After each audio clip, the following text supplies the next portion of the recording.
The Mark of Triumph, A Journey Beyond Scorn. In a gleaming hospital room in Boston, Massachusetts, the air buzzed with quiet anticipation. Margaret Hensley lay on the crisp white bed, her breath shallow after a long labor. Her husband, Charles Hensley, stood by the window, arms crossed, his face a mask of indifference. To Margaret, this child was a dream fulfilled. To Charles, it was another obligation. The faint cry of a newborn broke the silence, and Margaret's eyes lit up with hope. A nurse, Clara, approached with the baby swaddled in a soft blanket, her smile warm. "Here's your daughter," Clara said gently, offering the bundle to Margaret. Margaret reached out, but her joy shattered the moment she saw the baby's face. A vivid purple birthmark sprawled across the infant's right cheek, jagged and stark. "Oh no!" Margaret gasped, recoiling, her hands flying to her mouth in horror. Charles turned, his brow furrowing as he stepped closer to see what had alarmed her. "What is this?" he demanded, his voice sharp, as he stared at the marked face. "It's grotesque," Margaret whispered, tears welling. "Charles, we can't keep her." Clara blinked, stunned, clutching the baby tighter. "Ma'am, she's your child." Charles glared at the nurse. "Don't interfere. This isn't your concern." Margaret trembled, her voice breaking. "She'll ruin us. Our name, our standing." Charles nodded coldly. "And Hensley can't look like that. It's unacceptable." Clara's heart sank as she watched them reject their own flesh and blood. "Please," she tried. "She's healthy, perfect in every other way." "Take her away," Charles snapped, waving a hand at his assistant Victor. Margaret turned her face to the wall, sobbing. "I can't even look at her." Victor, a stern man in a dark suit, stepped forward, his expression unreadable. "Sir, what should I do with her?" he asked, his tone flat. "Make her disappear," Charles ordered. "No one can know she existed." Clara gasped. "You can't. This is wrong." Charles smirked. "Wrong? Letting that disgrace live with our name is worse." Tears stung Clara's eyes as Victor took the baby from her arms without a word. The infant wailed faintly as Victor carried her out into the frigid Boston night. Snow swirled around him as he trudged through the city's edge, his breath fogging. He couldn't take her to an orphanage. Charles had been clear. No traces. At the outskirts, near a frozen creek, Victor hesitated, the baby's cries piercing the silence. He wrapped her tighter in the blanket, muttering, "Forgive me," under his breath. Setting her down on a snow-dusted rock, he turned and walked away, head bowed. But fate had other plans. An elderly woman, Edith, shuffled along the path nearby. She sold flowers in the city, her hands gnarled from years of hard work. Hearing the cries, she froze, then hurried toward the sound, her heart racing. "Oh, heavens!" Edith exclaimed, spotting the tiny bundle in the snow. She scooped the baby up, cradling her close, the cold seeping through her thin coat. "Who could abandon you?" she murmured, brushing snow from the infant's face. The birthmark caught her eye, but she only smiled, untroubled by its presence. "You're a treasure," she whispered. "I'll call you Grace, full of light." Edith carried Grace to her small shack near the creek, a humble but warm refuge. She stoked the fire, laying Grace on a patched quilt, her resolve firm. "You're mine now," she said softly. "No one will hurt you here." Grace stirred, her cries fading as she nestled into the warmth, eyes fluttering shut. The next day, Edith trudged into town, Grace bundled against her chest. At the market, she bartered flowers for milk, ignoring the curious stares. A shopkeeper, Mrs. Lynn, squinted at Grace. "Where'd you find that one, Edith?" Left in the snow, Edith replied curtly. I'm raising her. Mrs. Lynde frowned. That, Mark. Folks might say she's trouble. She's a child, Edith snapped, clutching Grace tighter. That's all that matters. Whispers followed. Some called Grace cursed. Others pitied Edith's choice. A fisherman, Mr. Cole, muttered, She'll bring bad luck, mark my words. Edith ignored them. Her heart set on giving Grace the love she'd been denied. Back in the Hensley estate, Margaret sipped tea, her composure restored. Charles entered. His tone clipped. Is it handled? Yes, Margaret sighed. No more embarrassment. We can move on. Charles nodded. We'll try again. A proper heir this time. In their minds, Grace was erased, a blemish scrubbed from their perfect world. Years passed, and Grace grew in Edith's care, a bright spark in a simple life. At 6, she sat by the fire, tracing words in an old book Edith had scavenged. You're clever, Grace, Edith said, watching her with pride. Keep learning. Grace looked up, her eyes earnest. Will people like me if I'm smart, Gran? Edith's smile wavered. Some will, love. Others don't see what's real. Grace nodded, puzzled but determined, her small world bounded by Edith's love. The town wasn't kind. Grace faced stares and whispers wherever she went. That's the marked girl, kids would say, pointing as she walked with Edith. She's creepy, a boy, Tommy, sneered once, kicking dirt at her feet. Edith pulled Grace close, shielding her. Don't listen, darling. You're enough. Grace absorbed the taunts, her heart aching with questions she couldn't voice. By 8, she dreamed of school, watching other children skip to class. Gran, can I go too? She asked one morning, tugging Edith's sleeve. Edith hesitated, knowing the town's cruelty. They might not take you, love. I'll work hard, Grace pleaded. Please, I want to learn more. Edith relented, leading her to the small schoolhouse. Hope battling fear. The teacher, Mr. Evans, met them at the door, his face stern. We don't want her here. A parent, Mrs. Tate, interrupted, arms crossed. She'll scare the others, another, Mr. Dunn added. Look at her face. Grace shrank behind Edith, tears brimming as the rejection stung deep. Mr. Evans sighed. I'm sorry, Edith. The parents won't have it. Edith's voice shook with fury. She's a child, not a monster. No one budged, and Edith led Grace home, her spirit bruised but unbroken. That night, Grace huddled in bed, whispering, Am I bad, Gran? Edith knelt beside her. No, sweet girl. They're blind, not you. Meanwhile, the Hensleys reveled in their son, Edward, born 2 years after Grace. Perfect, Margaret cooed, admiring his flawless features, a true heir. He'll carry our legacy, Charles said, pride swelling in his chest. Edward grew pampered, the town's darling, everything Grace could never be. One day, at the market, Grace, now 10, crossed paths with Edward, 12. He strutted with friends, his golden hair gleaming, his clothes pristine. Spotting Grace, he smirked. Who's this freak? I'm Grace, she said quietly, meeting his gaze despite her racing heart. Edward laughed. Grace? More like disgrace.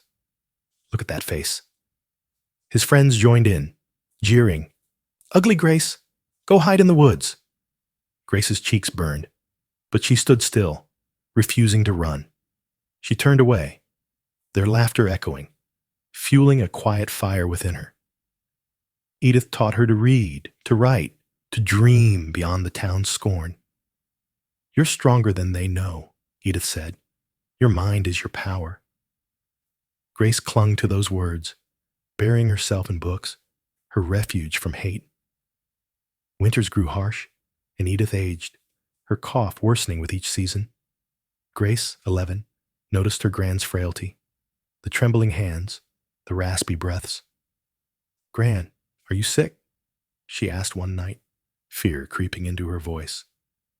"Just old, love," Edith replied, forcing a smile. "I'm fine with you here." But Grace saw the truth. Edith hid blood-stained cloths, her strength fading. One icy morning, Grace ventured out, determined to find work for medicine. She knocked on doors, pleading, "I'll sweep, clean, anything for Gran." Mrs. Lynde scowled. "No cursed kid in my house. Get lost." Mr. Cole slammed his door. "No one wants you here, girl." Grace trudged home, empty-handed, her hope crumbling as Edith weakened. That night, Edith's breathing grew faint, her hand cold in Grace's grasp. "Gran, don't go," Grace begged, tears spilling. "I need you." Edith's eyes fluttered open, soft and loving. "You're my light, Grace." Her voice faded, her hands stilled, and Grace's world shattered. She sobbed, clutching Edith's lifeless form, alone in the freezing shack. The town buzzed with Edith's death, but no one mourned, only mocked. "She's free of that burden now," Mrs. Tate said with a shrug. "What about the girl?" Mr. Dunn asked. "Drive her out." Grace sat by Edith's body, numb, as Edward appeared at the door. "Old hag's gone, huh?" he taunted. "Good riddance." "Don't," Grace whispered, her voice raw. "She was everything." Edward sneered. "You're nothing now. Better run, freak." Grace's fist clenched. "I'll survive. Watch me."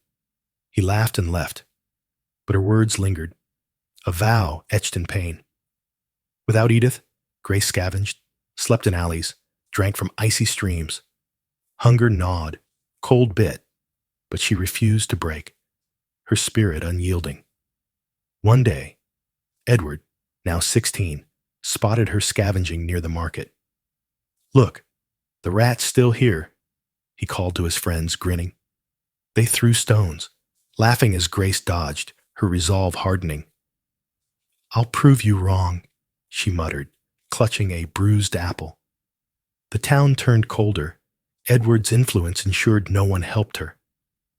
"Get out," the baker shouted, shooing her like a pest. Grace wandered, her body frail but her will iron, dreaming of escape. One night, rain-soaked and shivering, she decided she'd leave for Boston. Edith's voice echoed, "Boston's big, full of chances for the brave." Grace gathered her scraps, a torn scarf, a crust of bread, and walked. Her feet bled, her stomach ached, but she pressed on, the city her beacon. In the woods, footsteps snapped twigs behind her. She spun, heart racing. Edward emerged with two friends, smirking. "Thought you'd sneak away." "Leave me alone," Grace said, her voice steady despite her fear. Edward grabbed her arm. "Not so fast, freak." She yanked free, glaring. "I'm done being your toy." He shoved her. She stumbled, but caught herself, defiance blazing. Edward lunged, but a shout stopped him. A farmer, Henry, on his cart. "What's this?" Henry barked, reining in his horses. "Let her be." Edward scoffed, but backed off as Henry offered Grace a hand. "Climb up, girl," Henry said. "You're safe now." Grace scrambled aboard, trembling as the cart rolled away from her tormentors. Edward's furious yell faded. She'd escaped. Boston, her new horizon. Dawn broke over the city as Henry dropped her near a bustling street. "You'll make it," he said, pressing a coin into her hand. "Stay strong." Grace nodded, tears of gratitude welling. "Thank you." She stepped into Boston, a vast noisy sprawl, her past a shadow behind her. Days blurred. Grace found a corner in a boarding house run by Mrs. Polk. "Work or leave," Mrs. Polk grumbled, eyeing Grace's mark warily. "I'll work," Grace vowed, scrubbing floors to earn her keep. She heard of a charity school for the poor and knocked on its door.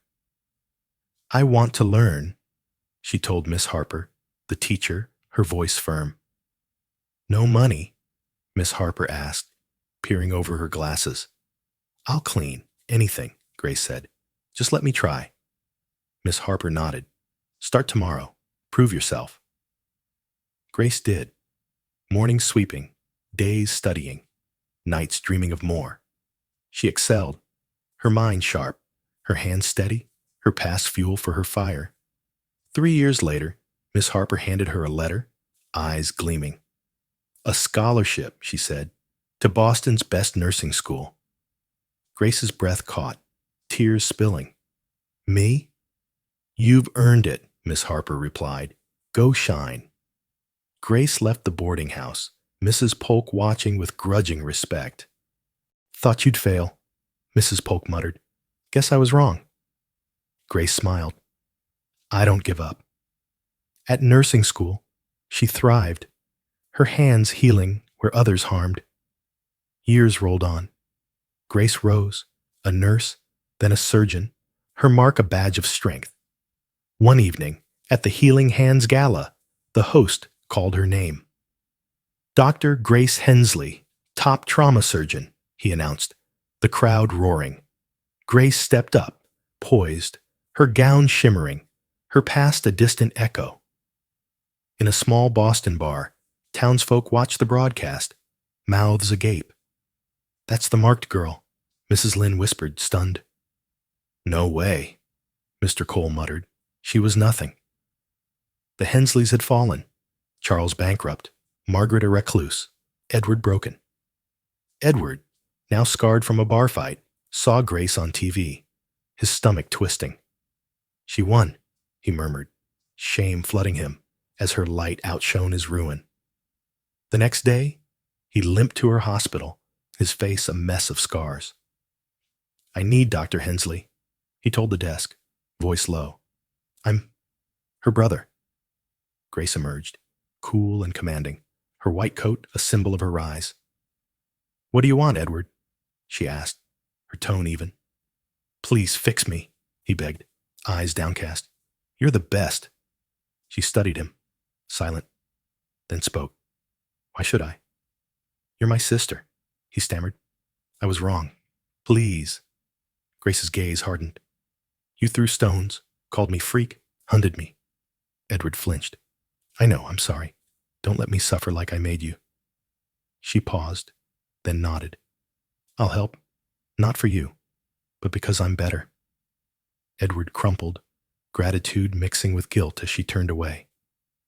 The surgery succeeded, his face healed, but his soul stayed scarred. Charles and Margaret, watching from their dim home, saw her triumph. "She's ours," Margaret whispered, disbelief choking her. "No," Charles growled. "We lost her." Grace stepped outside, the Boston sky bright, her heart finally free. She'd won, not with vengeance, but by rising above their cruelty. News spread, her story a beacon, her old town humbled by her grace. Mrs. Tate wept. "We were monsters, not her." Mr. Dunn bowed his head. "She proved us wrong." Edward faded, a shadow of his former self, his arrogance dust. Grace spoke at another gala, her voice clear, the crowd hushed. "I was abandoned, hated," she said, "but I built this life." She smiled. "Worth isn't skin deep, it's in what you overcome." Applause thundered, her name a chant, her mark a symbol of victory. The Hensleys withered, forgotten, while Grace soared, untouchable. She never looked back. Her past a closed book, her future hers alone. Fate had judged. Grace didn't need revenge. Her life was proof enough. If you like this story, please give it a like. Subscribe to our channel. Your support keeps us sharing tales like this. We're so grateful. See you soon.